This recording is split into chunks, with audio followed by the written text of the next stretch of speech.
Hey there, Mr. Redder here. Welcome back to another episode of r/Entitled Parent Stories.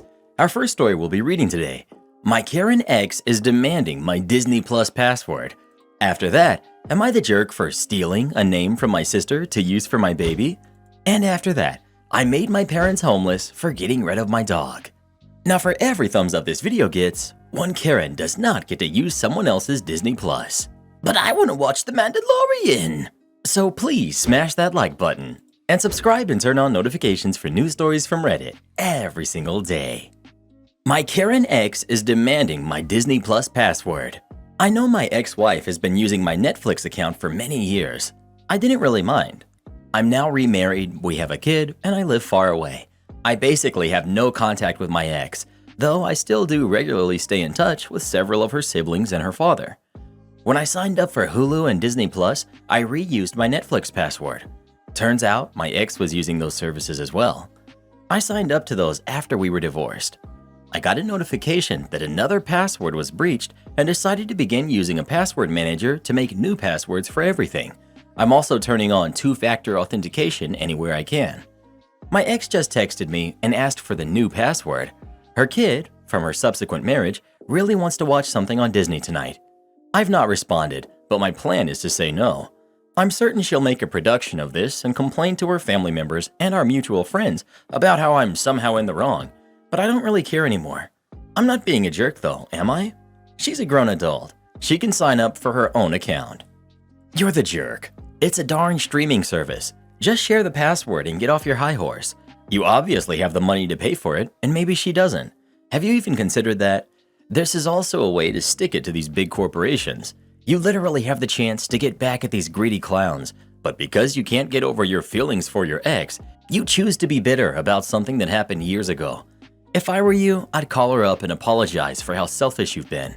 I'll never understand how men like you can be so greedy.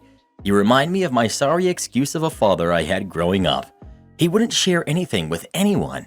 His snacks, pops, magazines, stamps. We weren't allowed to touch any of his stuff. Long story short, once my father was so old he couldn't take care of himself any longer, he got into a low-income assisted living facility. We finally had the chance to take all of his stuff that we always wanted. I even live in the old man's house now, and once he bites the dust, it will be put in my name. Whether he likes it or not, power of attorney is all that matters, and that belongs to my big brother. Sorry, Dad. Looks like we got the last laugh. I even burned his entire stamp collection in the backyard, and I sent him a video of it. Haven't seen the old geezer smile since. Congrats! You have more issues than Windows 10. Well, what do you think? Should OP give his new password to his ex or not? Please let us know. Never share your passwords with anyone, especially your ex. Am I the jerk for stealing a name from my sister to use for my baby? I, 25 female, had a couple names picked out since I found out I was pregnant. Mindy if it's a girl, and Derek if it's a boy. However, in my last few weeks of pregnancy, I added another name to the list for a boy, Morgan. My sister, who's 28, and I have had a close relationship for a long time, so I let her know that I had another name I was considering for a boy, and when I told her, she was shocked, saying that Morgan is the name she wanted if she ever got pregnant with a boy. She has fertility issues, so it would be a while before she got pregnant, if at all. She pleaded with me to not use that name because it was a family name on her husband's side of the family, and asked me to use the name I had originally chosen for a boy, and I told her that because she's not pregnant and might not be able to even have kids, then it wouldn't matter if I chose that name or not, and she got upset by this. A few weeks passed, and I was past my due date, so I was scheduled for a C-section in a few days. After I told her this, she again asked me to please not use that name, and I told her that I wasn't sure what name I was going to pick yet, but my husband and I had already decided we would be using that name. After I gave birth, my husband and I named our son Morgan, but I didn't tell my sister because I knew she would get upset. This was my baby, and I shouldn't have to give up the name I want for the slight chance she could maybe one day get pregnant. She messaged me to congratulate me on the delivery and asked what the name was. I told her we still hadn't decided what name, so I could avoid drama as I had just given birth. My mom called her the next day to tell her about the baby and mentioned the name to her before I could tell her, and of course she got upset. She messaged me asking why I didn't tell her that we chose that name, and why did she have to find out from Mom. I told her that it was what my husband and I decided, and it has nothing to do with her. so I didn't see the point in telling her when I knew what her reaction would be. Her husband was devastated and so was she, and now we barely talk, at least not like we used to. I told her she needs to get over it because I was the one who was pregnant, not her. She's being really immature about it by not talking to me and getting this upset over a name. Our relationship isn't the same now, and she says it's my fault. So, am I the jerk? Edit to answer some questions. I only found out that it was a family name after my husband and I had decided on it. I wasn't trying to throw her infertility in her face.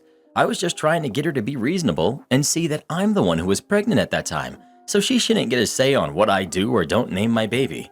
I didn't choose the name to hurt her or to be spiteful. I just really like the name. She still talks to me because we are family. She was my maid of honor after all of this happened, so I think she's moved past it. Or at the very least, she doesn't bring it up anymore. She doesn't seem very attached to my son, but she's very involved with my other sister's kids, which hurts, but is ultimately her choice whether or not she wants a good relationship with my son or not. I don't think that's up to me at all. Also, I won't be changing his name, and I don't think I should have to. She's decided not to name any potential kids she has Morgan because it doesn't sit right with her to use the name after I did, and I think it would be weird to have two kids with the same name, so I agree with her on that. But she won't tell anyone the new names that she has picked now anyway. You're the jerk. This line makes you the jerk. I told her that because she's not pregnant and might not be able to have kids, that it wouldn't matter if I chose that name or not. It begs the question, did you choose the name Morgan to rub your sister's infertility in her face? Summed up my thoughts perfectly. Using the name was also a bit iffy given the sister's explanation, but possibly forgivable on its own. Then add in all the other details, and it's clear that OP is the jerk. Yeah, I don't think picking that name makes OP the jerk. It's everything else in this post, from the lack of empathy to the way that it was handled. There's something just evil about the way it was written too. Just so insidious and matter-of-factly, without a care in the world or any kind of concern or kindness or empathy. It is pretty horrifying. I couldn't do this to my high school bully, let alone my sister. You're the jerk. If you were as close to your sister as you claim, you'd understand that this name was important to her and her husband. You're also throwing her infertility in her face and acting like the chance of her having kids are slim to none. She could adopt the baby too and name that kid as well. That's crappy. The state of their relationship is your fault. Normally, I'm all for people naming their kid what they want to, but it sounds like you're purposely adding salt to the wound. Well, who do you think is the jerk? OP or her sister? Please let us know. If the story had been written a little differently, they would all be siding with OP, saying that her sister has no right to decide what she names her own kid. I made my parents homeless for getting rid of my dog. I, female 27, lived with my parents until last week. I have a dog that I love. She's been my best friend since I graduated university. I'm not very social, and I prefer her company to most people I know. I have had boyfriends and even a short relationship that ended amicably. I'm just not really interested in much beyond my work and my dog. My parents think that this is a shortcoming, but I do not. My brother also lives with us. He's in high school and he doesn't pay rent. I pay about 50% of everything in the house, including groceries. It's about the same as rent would cost, and I get the basement suite. It isn't a legal suite in the sense that it could be rented, but it is fine for a family member. It's because of building codes and stuff. It would cost a bunch of money to make it suitable for a renter. So my mom decided that the reason I'm not actively looking for a husband is because my dog takes too much of my attention. My pup has some health problems, but nothing I can't afford, and nothing that affects her quality of life. So my mom gave her away while I was at work. I came home and she was gone, along with all of her stuff, her toys, her leash, everything. I lost it on my mom. I told her that if she didn't tell me where my dog was, I was calling the cops and saying that they had stolen my dog and having her charged. I went to the place where my dog was and I got my dog back. I then went back to my parents' house and packed all of my stuff that was important to me and went to a friend's house. My dad has been calling and texting me, asking about money for October. I told him he should have thought about that when he allowed a crazy person to steal from me. Since my dad lost his job because of the current world disease, they cannot afford all of the household bills without my help. My dad says that they will be out of money in 3 months without me. I don't trust them anymore. My family thinks I'm a jerk for caring more about my dog than I do about them. To answer some questions I know that will come up, yes, I am on the spectrum. I may also lean towards ace, even though I have enjoyed things with guys before. Am I the jerk? Not the jerk. They can move into the basement and rent out the room upstairs. OP. Nice. I will suggest that to my father. It's important for you to understand that you are not here to negotiate with them. This isn't you trying to get their approval to get out. You're already out. They're not your responsibility. Your tone should convey this clearly. You are the wronged party. You stole from me. It isn't my job to figure out your problems that you create. You can try to get a roommate or rent out the basement, but this is your mess, and you two are old enough to solve your own problems. You're lucky that I haven't pressed charges. If you continue to harass me, continue to behave poorly, that will change. I have no problem with letting law enforcement decide who's right and who's a criminal. Any more missing property of mine will be met with additional charges. If you have a lawyer friend, maybe have them type up a formal-sounding letter if they don't stop. Also get some friends to go with you to move your stuff out. Warn your brother of them possibly trying to guilt him for rent, steal his future income, or using credit cards in his name to pay off their financial obligations and messing up his credit score. Make sure he secures his social and all relevant future financial documents and accounts, as should you. Am I the jerk for refusing my coworker's apology and being nasty back? I have ADHD and autism. I've been with my job for 12 years. In July of 2021, the company hired 4 new people, Tom, Jamie, Alana, and Deanna, fake names, to make the team that I work on. Unfortunately, none of the new people on my team are very nice to me because I'm odd. The only person who is ever kind to me is the new manager of our team. The new people started holding potluck meals. The first time I found out after the fact, while they were eating without me. I asked them to let me know next time and I would bake something. The second time it happened, they said it was an oversight. Oops. By the third time, I got the hint. I wasn't welcome. I was hurt, but I let it go and I just did my job. Our new manager asked why I never participate in the team potluck. I told her the truth. I'm never invited, but she swore that Alana texted me. I told her that none of them had ever contacted me except for essentials by email only, and they make a point to avoid me.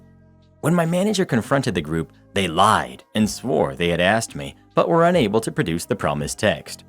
My manager and boss decided to no longer permit potlucks on company property. The next day, they cornered me in the break room when I went to eat lunch and began to shout at me for ruining their lunches. I ended up having a meltdown. I told them I didn't ask our manager to do anything about it, that our manager said they called it a team lunch, that I was part of the team too, and she was bothered that I was excluded and took it upon herself to do something about it. I said that I knew I was weird, and that was why they didn't like me. I told them that I'm doing my best I can to fit in, but I'm not stupid. I know I'm always being left out on purpose and lied to and about, and that it hurts to never feel like I fit in no matter what.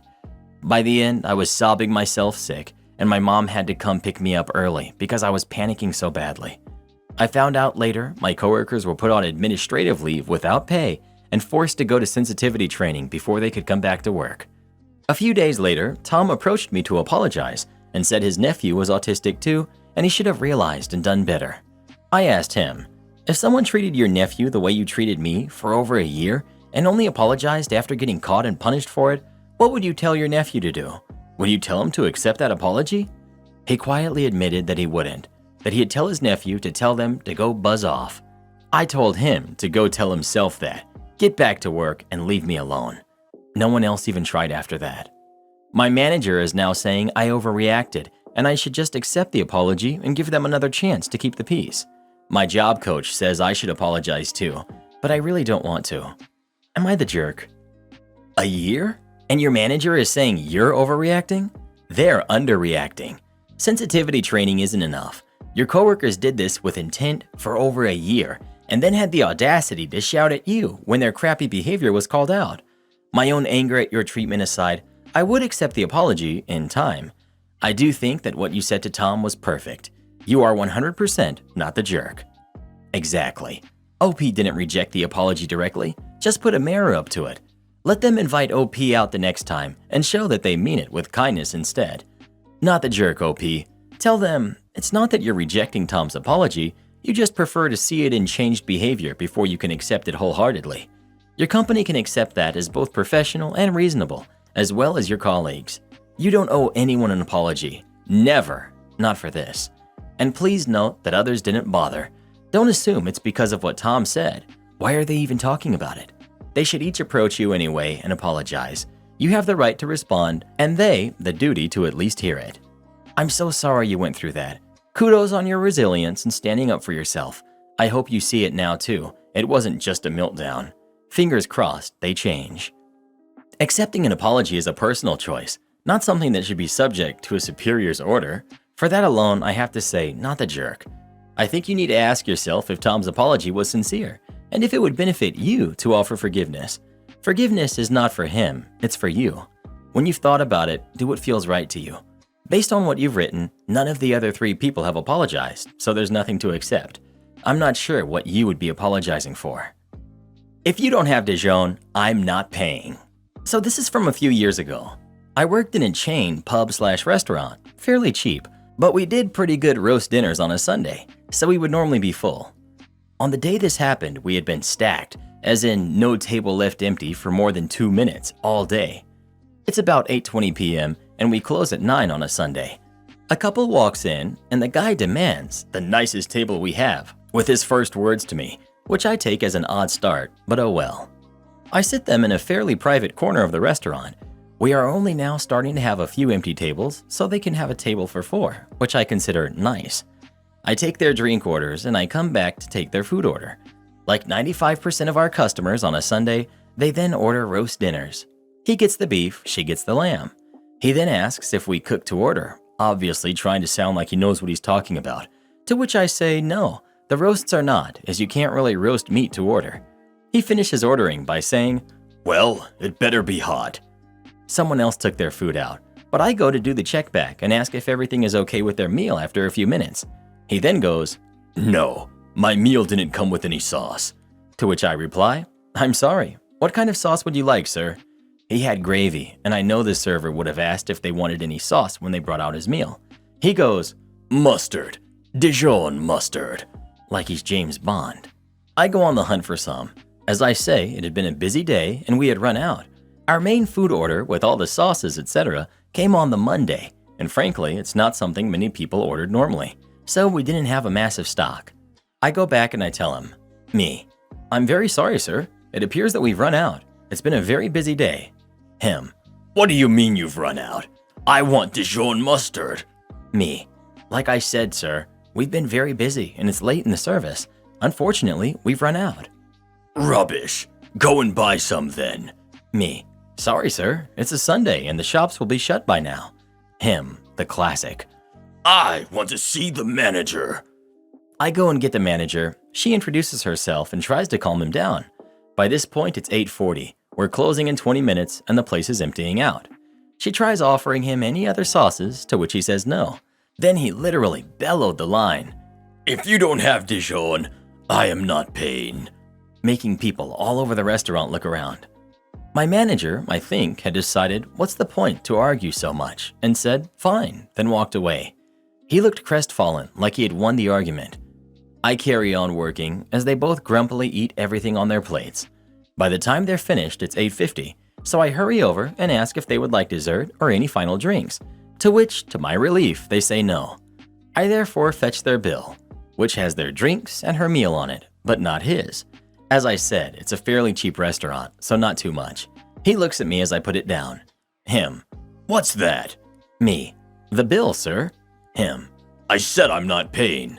Me, "Yes, sir. We've taken off your meal. This is just for your drinks and your wife's meal." Him, "No, I'm not paying for any of it." Me, "Sir, we've given you your meal for free. You've not said there was any issue with anything else." Him, "The manager, go get her." At this point, it's basically empty, and so the manager has been listening in and comes straight over. She explains we can't just give them a whole free meal, and that they both ate their meals anyway. He looks shocked by this and stands up. My manager and I look at each other, and we both let him storm out. Frankly, it's a chain restaurant, one of hundreds of customers we've had that day, and neither of us think trying to stop him is worth the effort. His wife hurries out after him.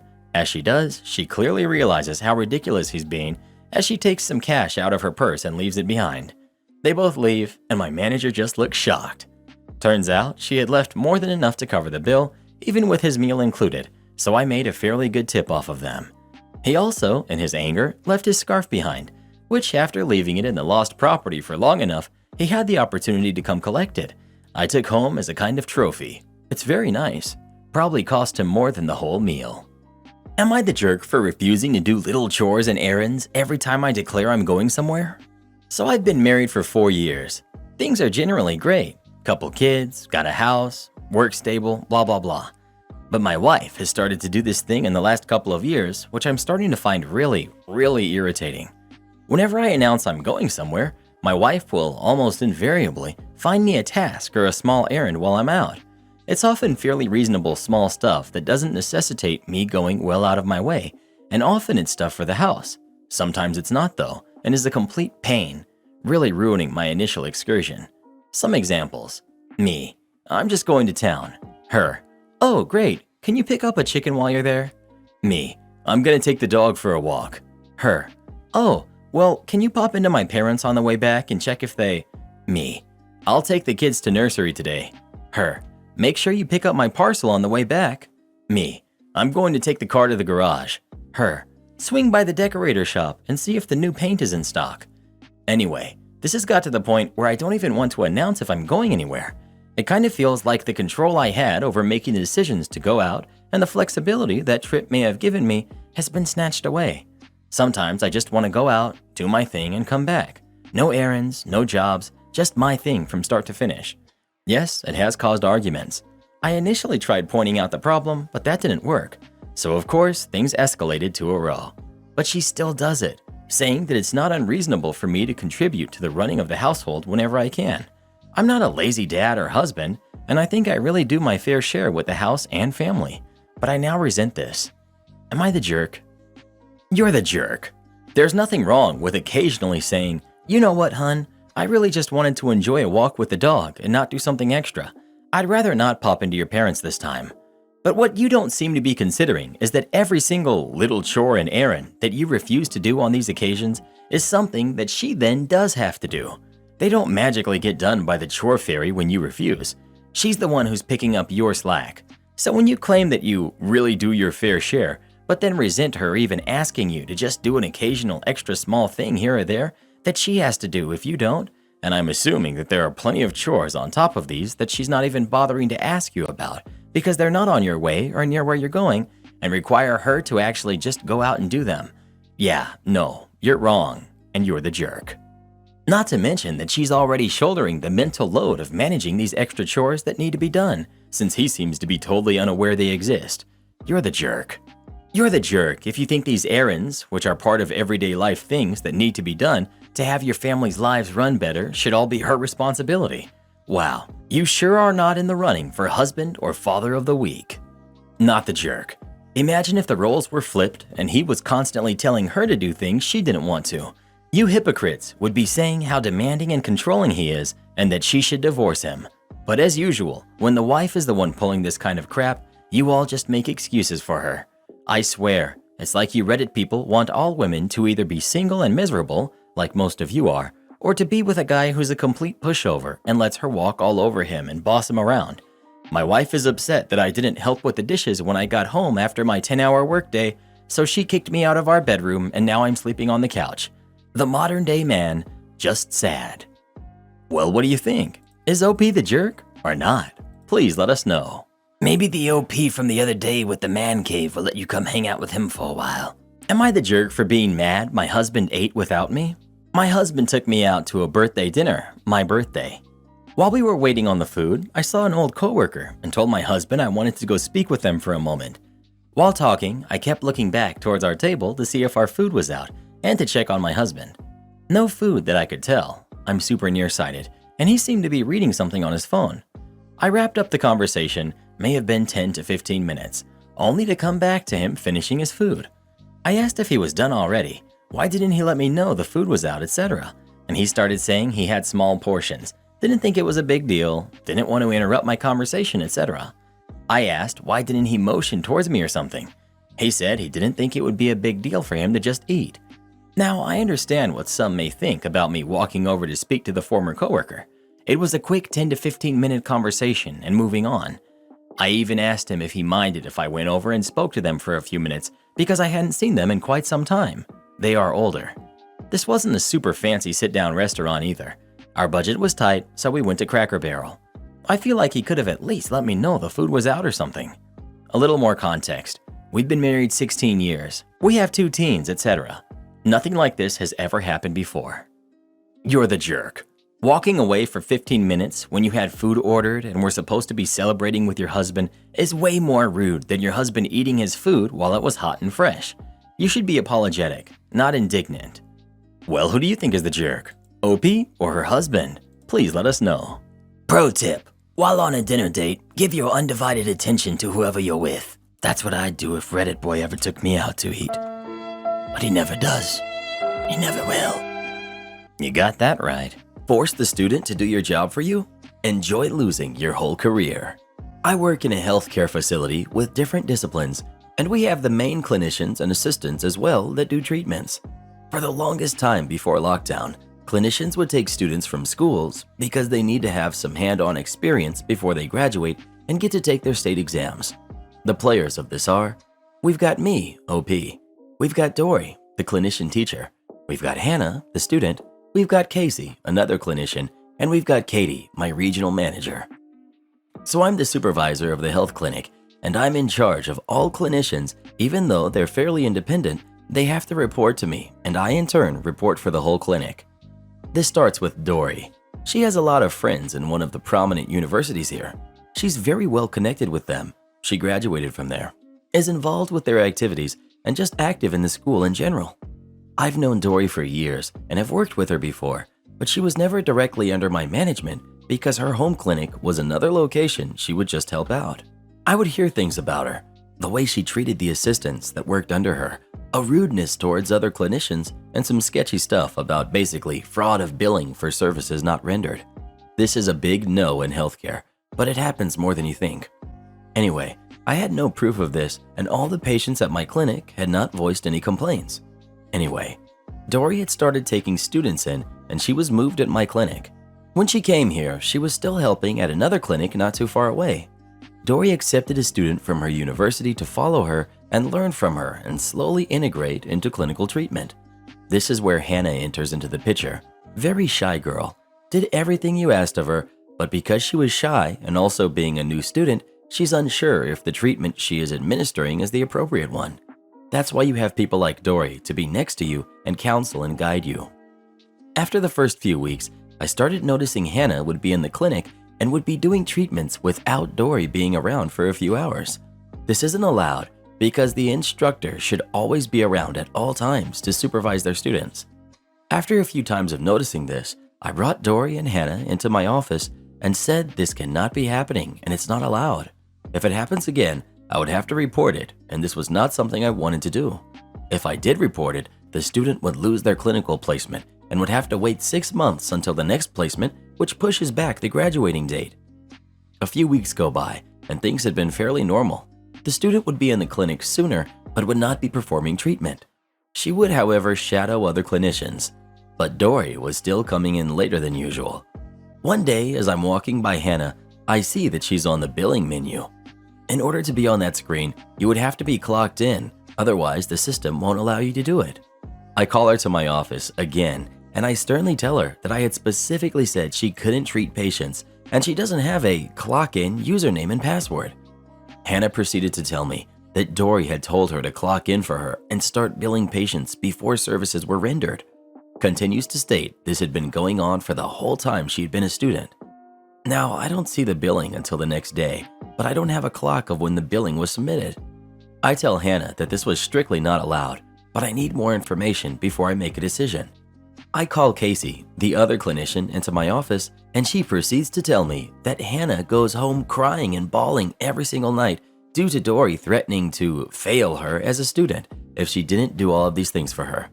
Dory had used her leverage in her school to strong-arm Hannah into doing all of her work while she wasn't even there. I asked Hannah if this was true, and she said yes, it was.